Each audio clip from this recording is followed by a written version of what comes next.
Hello, I'm Ashton Does History. I'm Ashton, I do history, and today we're going to be talking about the history of corpse medicine. I bet you can't really imagine eating another person for medicinal reasons. I mean, especially over something as common as a headache, right? Well, that's more common than you think it would be. Seriously, in the 1800s, your doctor might prescribe you crushed up skull to cure your headache. Along with that, he might prescribe you different blood types, different tissues, different all sorts of things, just for small ailments. The first known documented cases of this are actually from Rome, where dead Spartans were apparently their blood and their liver were supposed to be able to cure epilepsy. So, epileptic people would be fighting nail over fist just to get a little bit of that sweet Spartan blood. It said it would cure their seizures and other ailments. It was also thought that with this, drinking the blood of these slain people could also just make you as strong, if not stronger, than the person slain. And that doesn't just go for epileptics. Well, now you're thinking, this certainly wouldn't carry up in later times, right? Well, you'd be wrong. During the Victorian era, it was very common for mummies to be digged up, crushed into different things, and mixed into all sorts of stuff. This type of medicine was called mumia. The richer could be found eating more dignified bodies, with the poor just getting whatever shipped in from Egypt. And this actually explains why a lot of tombs were broken into, and not all the treasures were stolen, but why it's very hard to find modern day mummy corpses. But absolutely worst of this had to be during the 18th century, around Victorian era, when people would be eating the recently dead. It's said that crushed skull would cure headaches, blood would cure any blood condition, body fat would be able to cure all sorts of sores and ailments and swollens and other wounds. Prepared liver, which it doesn't specify how you have to prepare it, cooking it, drying it out, anything like that, could solve any liver issue you had, which was very common for people to do because of alcohol. And other crushed up bones could cure other bone issues. Even the famous King Charles II had something that he called King's Drops, which was a mix of alcohol and crushed up skull. It got so popular, actually, that executions basically became pharmacies. People would fight each other just for the precious scrap of human meat.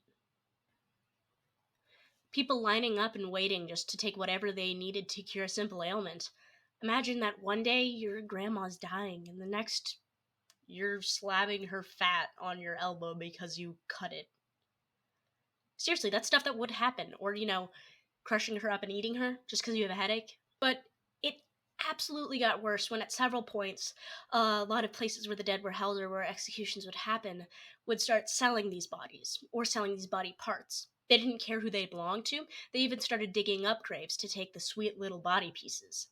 As long as you could pay enough, you could get all sorts of different people.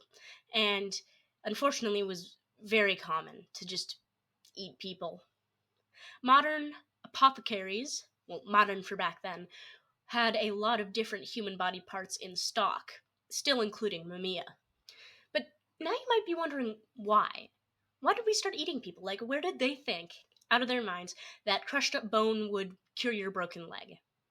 Well, it's thought that the spirit of the dead person that you would be eating, whatever part that you ate of them, that's the part that their spirit would go to, and their spirit would help you heal and actually live, unlike what happened to them.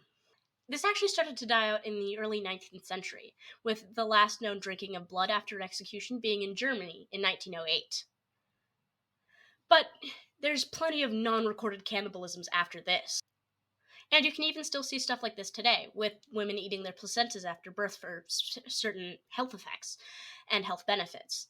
But we still kind of use the dead for our own profit in the medical care today. It's a lot more scientifically backed, such as skin grafts, bone transplant, plasma, blood donations, stuff like that. We're using the dead for all their different parts, and it's actually working. And thankfully, we usually aren't digesting these parts anymore. And now, if you're a little bit of a history geek like me, you might be asking yourself, like I did, well, it was very common for Native Americans and other groups to be made fun of for having cannibalistic tendencies too, to cure all sorts of different ailments. Well, what's the difference between the white man doing it and the minorities? Well, the white men thought they had the science behind it. You see, back then they believed in spiritual balance, not in the way that the natives do, but that there's literally three different balances that you need to carry out. And eating the dead person would balance that out.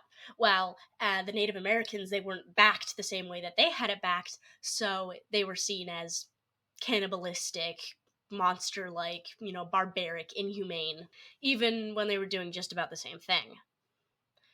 It's really disappointing how this ended up looking, especially because of a lot of apothecaries, old day med stores, would actually start selling different parts of people, saying that they got the medicine from the learning and knowledge of the natives. Well, they didn't call them natives, but I don't really want to say what they were called. And that's just about it. Corpse medicine, cannibalism that lasted a lot through history. Again, it's been there since forever. Now, I wouldn't recommend eating people. I would not recommend doing this at home. I would not recommend crushing up skulls to see what happens. But, have at it. I don't know. This is Ashton Does History. I just did some history. Subscribe if you want, like if you want, and I'll see you guys later.